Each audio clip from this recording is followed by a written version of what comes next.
Bonjour Romane, merci d'avoir répondu à notre invitation et de participer à notre podcast. Du coup, pour commencer, est-ce que tu peux te présenter brièvement? Bonjour Nada. Je suis très contente de venir te voir aujourd'hui pour te parler un petit peu de ce que je fais.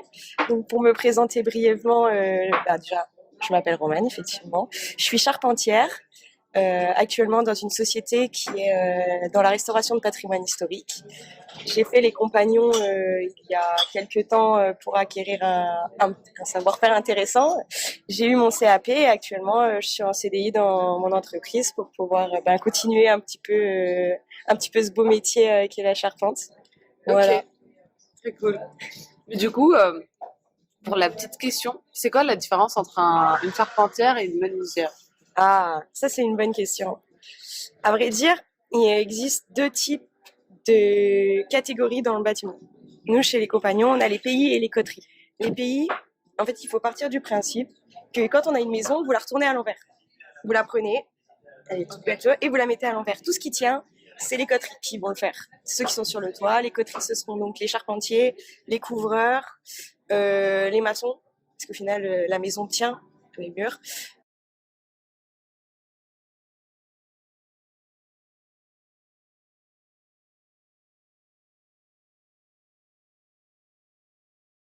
Donc voilà, grosse différence, c'est que moi, ça tient quand on met ma maison à l'envers, alors que les menuisiers, ben, ça tombe. Après, la vraie différence également, c'est au niveau de la conception. Nous, on n'est pas sur de la conception en millimètres, on est là sur la conception en demi-centimètre, puisque la charpente, c'est quand même des grandes pièces de bois qui font des fois plus de 5 mètres, 8 mètres de long. Donc être demi centimètre, c'est beaucoup trop par rapport à ce qu'on nous demande, on n'en a pas besoin. Structurellement, ça ne change rien. Alors que les menuisiers, si c'est pas au demi-millimètre, c'est quand même vraiment moche. Ok, Voilà. C'est ça qui change beaucoup en gros. ok, trop cool. Du coup, là, on passe à la deuxième question. Quelle est l'impression générale que tu retiens de ton parcours chez les compagnons du devoir en termes d'opportunités et d'égalité d'accès entre les filles et les garçons? Alors, ce qui est pratique chez les compagnons du devoir, c'est que depuis une réforme qui date du début des années 2000, il y a une totale égalité entre les hommes et les femmes, du moins à l'association. Donc, aucune discrimination à l'embauche sur la formation ou même à l'embauche normalement dans les entreprises. On n'est pas censé être confronté à ce problème. Donc, en termes d'opportunité et d'égalité, c'est pareil pour tout le monde. Après, ce que je dis toujours, on est mauvais au début, c'est pareil pour tout le monde. Il va y avoir des réflexions, c'est pareil pour tout le monde.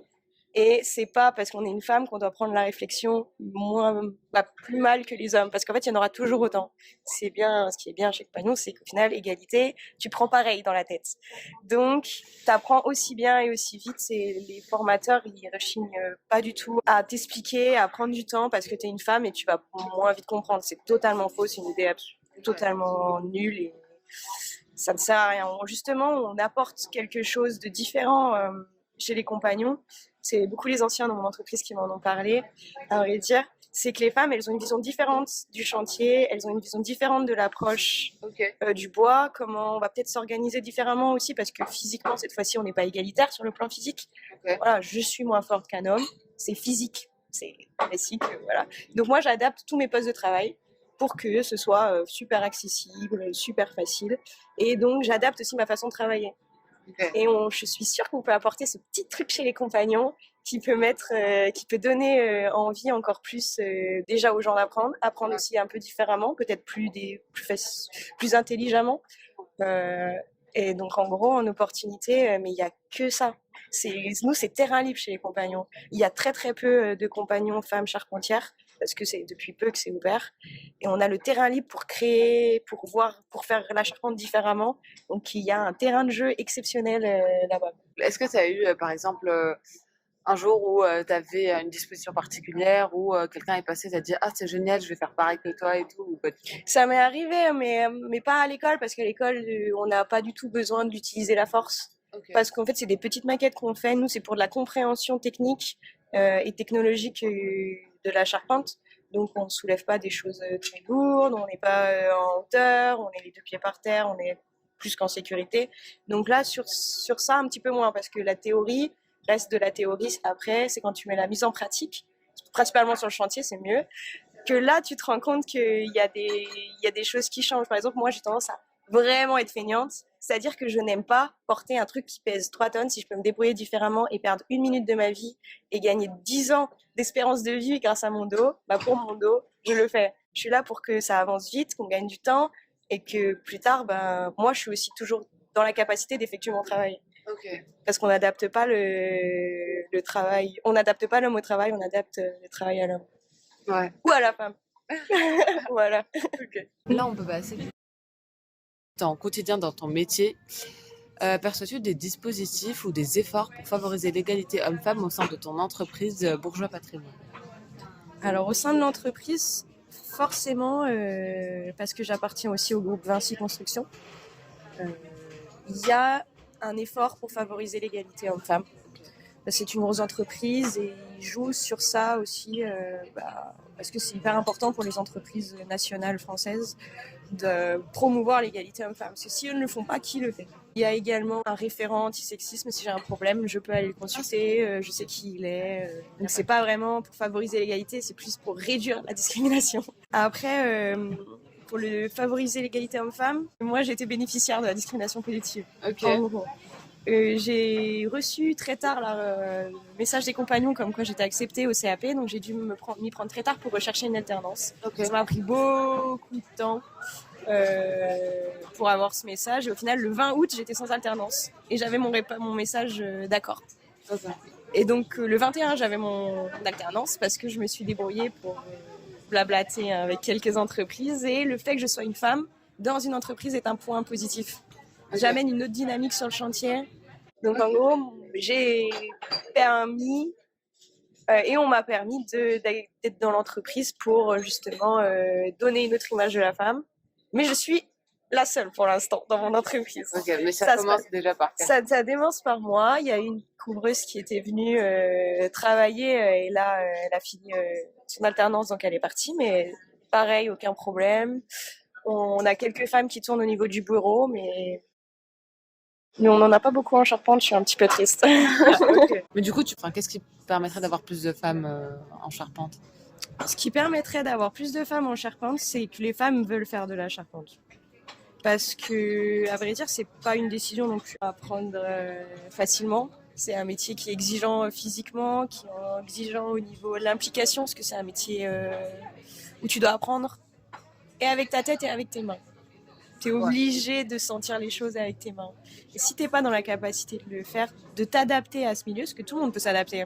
C'est le principe de l'être humain, on est hyper facilement adaptable à toute situation. Mais il faut avoir l'envie d'apprendre par son corps. Et là, déjà, on a moins tendance à toucher les femmes. Le fait que ce ne soit pas non plus quelque chose qu'on leur permette de découvrir à l'école, on leur permet pas de dire j'ai envie d'être charpentière parce que c'est un métier du bâtiment. On a tendance à pas du tout leur en parler, pas du tout leur proposer des voies dans ce domaine-là ou dans la menuiserie ou peu importe dans l'art du bâtiment. Donc c'est vrai que ça n'aide pas à se renseigner dessus, ça n'aide pas à avoir cette envie. On a tendance à mettre les femmes de côté petites pour pas qu'elles accèdent aux machines électroportatives car c'est dangereux. C'est qu'une femme avec une scie électroportative, une scie circulaire, c'est beaucoup plus dangereux qu'un homme qui n'y connaît absolument rien non plus. C'est sûr et certain. Ouais. Donc il faut se laisser la chance d'apprendre, il faut se laisser la chance de découvrir. Et le fait que ce soit exigeant, déjà premièrement, ça te maintient super bien en forme et ça permet aussi de se sentir satisfait et bien dans son corps, je pense, ce métier. Okay. Ça a un bien de l'esprit. Donc ta tête est plus libre que si tu étais dans un bureau, tu es moins pris par tout ce qui peut être adjacent à ton travail et qui va venir polluer ton cerveau. Parce que tu es sur ton travail, tu peux visualiser ce que tu es en train de faire et en plus tu peux ensuite le transmettre à d'autres. C'est incroyable. Mais du coup, est-ce que c'est difficile de faire sa place dans un secteur plutôt dominé par les hommes? Il faut rappeler aussi que les femmes ne représentent que 10,5% des effectifs techniques et d'encadrement dans le BTP et que sur les fonctions de production, soit les postes exercés sur les chantiers, elles ne sont plus que 7,4%. À vrai dire, ce secteur, il n'est pas dominé par les hommes. C'est juste que les femmes ne sont pas représentées dans ce domaine. Okay. En gros, pour développer, les hommes font à 98% sont représentatifs du secteur du BTP. Et peut-être qu'il y a 2% des femmes qui y travaillent. Parce qu'en fait, on ne laisse pas l'opportunité aussi aux femmes de pouvoir aller dedans. Les femmes se laissent pas elles-mêmes l'opportunité de pouvoir faire un métier comme celui-ci. Et à vrai dire, c'est pas du tout un métier dominé par les hommes, c'est juste qu'il n'y a pas de femmes. Tout le monde peut y accéder, homme ou femme, il n'y a aucun problème là-dessus. C'est sûr qu'il faudra peut-être jouer un petit peu plus des épaules, montrer qu'on a sa place, comme dans tous les domaines pour les femmes de toute façon. Mais pas du tout plus sexiste qu'un autre, très bon débouché, jamais eu aucun problème par rapport à cette dominance masculine qui en fait, c'est juste qu'il y en a plus quoi. Mais du coup, pour toi, c'est un problème à la base d'orientation? C'est aussi un problème d'orientation à l'école. C'est un problème d'orientation après, c'est-à-dire qu'on a beaucoup aussi de charpentiers aujourd'hui qui sont en reconversion professionnelle, qui se rendent compte que leur métier de bureau, très fermé, avec peu d'originalité, alors que nous, c'est toujours la petite révolution, parce que chaque chantier est différent. Ok. Voilà. Et donc, on a tendance à avoir des gens qui se reconvertissent. Des très anciens, ça peut être de mon âge, de 22 à 55 ans. J'ai eu un charpentier de 55 ans qui est venu apprendre, qui a fait son CAP il y a 2 ans. Et c'est beaucoup de gens comme ça qui reviennent des bureaux. Et donc, c'est aussi des choses que on va pas permettre à une femme d'accéder en reconversion. T'es une femme. T'es une femme. Tu travailles dans un bureau et là, tu veux changer de voie totalement. Qu'est-ce que tu vas faire en premier? Est-ce que tu vas prendre une voie aussi compliquée alors que tu redémarres de zéro? Est-ce qu'on va t'en parler? Est-ce qu'on va te pousser là-dedans? Est-ce que les gens vont te motiver? Est-ce que ta famille va te suivre? On va pas se mentir. Non. Ouais, c'est sûr qu'en plus, il y aura tous les freins du facteur de l'âge, tout ça, qu'on se pose plus. Mais le problème, c'est que les autres, faut pas que ce soit un frein. Si tu as envie de faire ça, fais-le. C'est tout. Okay. Et donc, si tu as envie d'être charpentière, si tu as envie d'être menuisière, si tu as envie d'être maçon, si tu as envie de tailler des pierres, si tu as envie de t'éclater avec des gros outils au quotidien, des gros bouts de bois, prendre l'air, voir des paysages magnifiques, changer totalement ton habitude de vie, mais change. Okay. Du coup, là, on passe à la troisième et dernière partie, donc plus sur ton avis personnel. Et du coup, la première question de cette partie, est-ce qu'il y a des choses que toi, tu pourrais faire personnellement pour développer l'égalité entre les sexes dans ton secteur? Ce qui est compliqué dans mon secteur, c'est que je suis une espèce en voie d'apparition. C'est-à-dire que les femmes sont peu représentées. Elles l'ont été encore moins avant et elles le seront de plus en plus. Mais il faut laisser le temps au temps. C'est-à-dire laisser les femmes pouvoir aussi être présentes dans ce métier, acquérir des compétences et pouvoir en discuter avec d'autres hommes, avec d'autres femmes. Et en fait, promouvoir ce secteur-là par la discussion, par l'ouverture et pour connecter facilement entre femmes, il faut déjà qu'il y ait des femmes dans ce métier. Parce que c'est plus simple de se tourner vers une femme qui est dans ce secteur pour avoir des renseignements, parce qu'un homme n'a pas la même réalité du chantier que nous. Donc personnellement, je pense que je ne peux pas faire grand-chose. J'apporterai avec joie ma pierre à l'édifice pour développer cette égalité. Mais pour l'instant, il faut laisser le temps au temps et laisser la société se développer également. Pas vouloir brusquer les choses tout de suite, c'est aussi bien, c'est-à-dire que ça laisse la capacité aux gens de s'adapter, de vouloir faire cette chose et non pas un devoir de le faire. Voilà. Mais du coup, est-ce que tu aurais des livres, des œuvres ou des choses à recommander pour les personnes, les femmes ou les hommes, surtout les femmes qui aimeraient s'orienter vers le métier de charpentier et charpentière?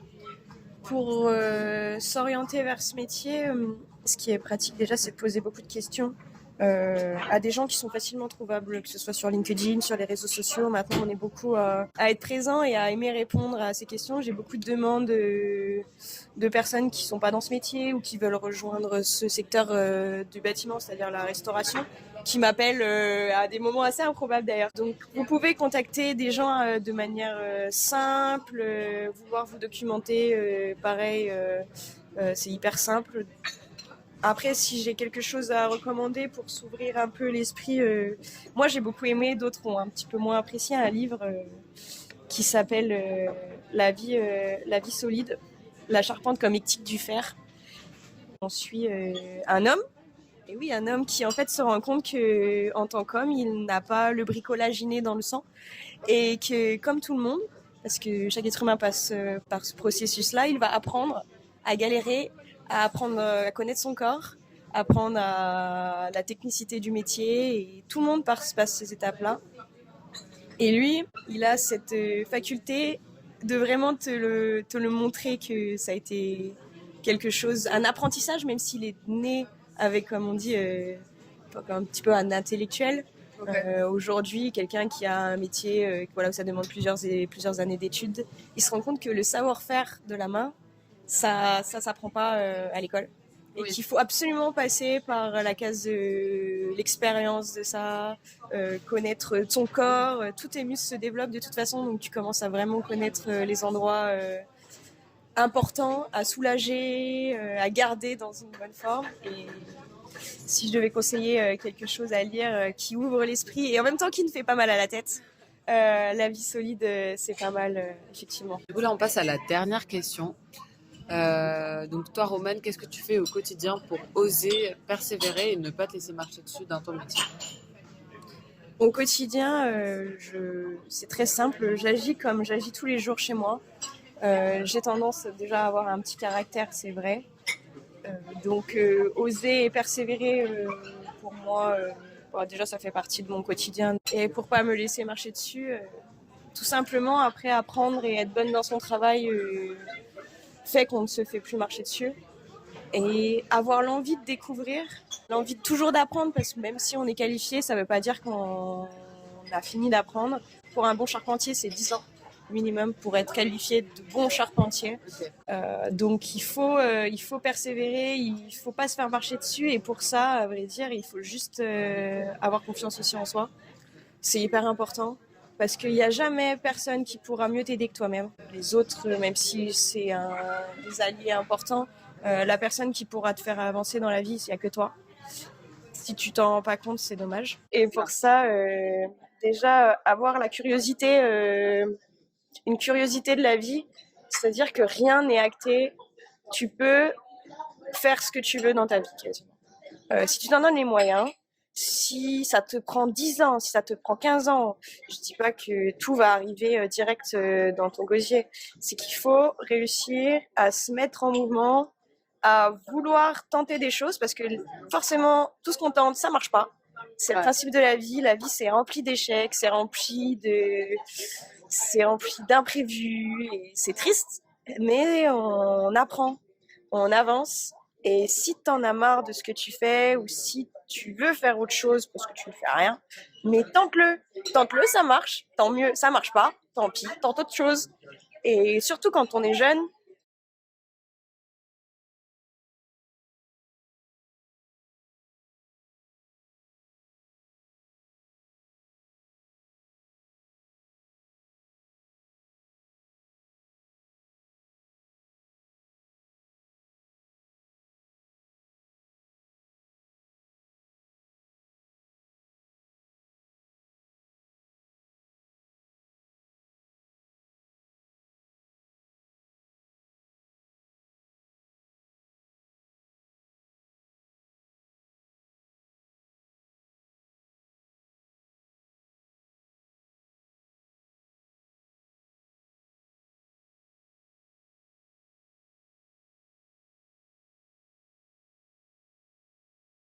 Bah, sur ces belles paroles, merci d'avoir été avec nous aujourd'hui, Romane.